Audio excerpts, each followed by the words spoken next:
요한복음 5장 41절과 44절입니다. 나는 사람에게서 영광을 취하지 아니하노라. 서로 영광을 취하고 유일하신 하나님께로부터 오는 영광은 구하지 아니하니 어찌 나를 믿을 수 있느냐. 사람들은 흔히 이렇게 말합니다. 우리는 하나님의 영광을 위해 지음받았다. 그러니 하나님의 영광을 위해 살아야 한다. 실제로 성경에도 이사야 43장 7절에서 이렇게 말씀하십니다. 내 이름으로 불려지는 모든 자 곧 내가 내 영광을 위하여 창조한 자를 오게 하라. 그를 내가 지었고 그를 내가 만들었느니라 하셨느니라.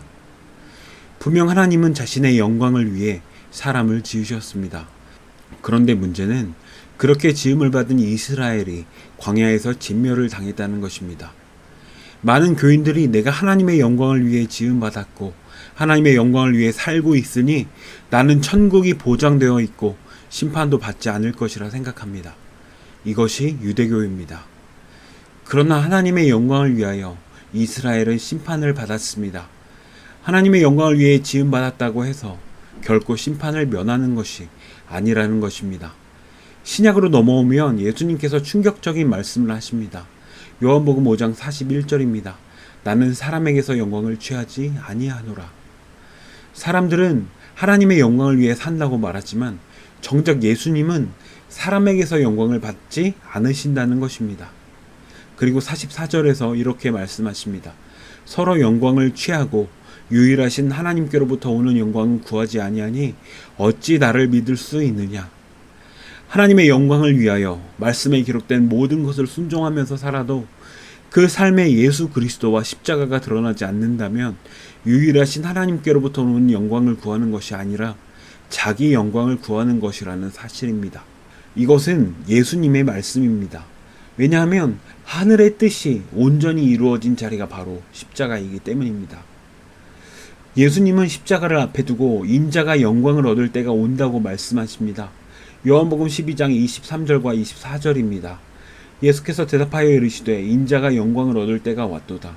내가 진실로 진실로 너에게 이르노니 한 알의 밀이 땅에 떨어져 죽지 아니하면 한 알 그대로 있고 죽으면 많은 열매를 맺느니라. 한 알의 밀이 땅에 떨어져 죽는 것이 인자가 영광을 얻는 것이라 말씀하시고 요한복음 13장에서는 이렇게 말씀하십니다. 요한복음 13장 31절입니다.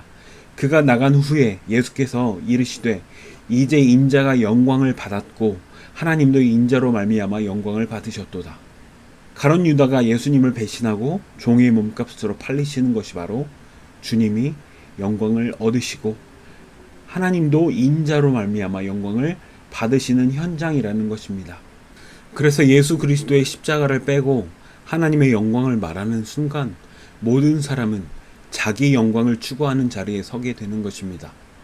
사도 바울도 이렇게 말합니다. 로마서 8장 8절입니다.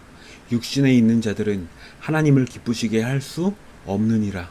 사람이 아무리 하나님의 영광을 위해 산다고 말하고 율법을 지켜도 그것은 결국 자기의 의를 추구하는 육신의 행위일 뿐입니다. 그래서 사람은 그 무엇으로도 하나님을 기쁘시게 할 수 없는 것입니다.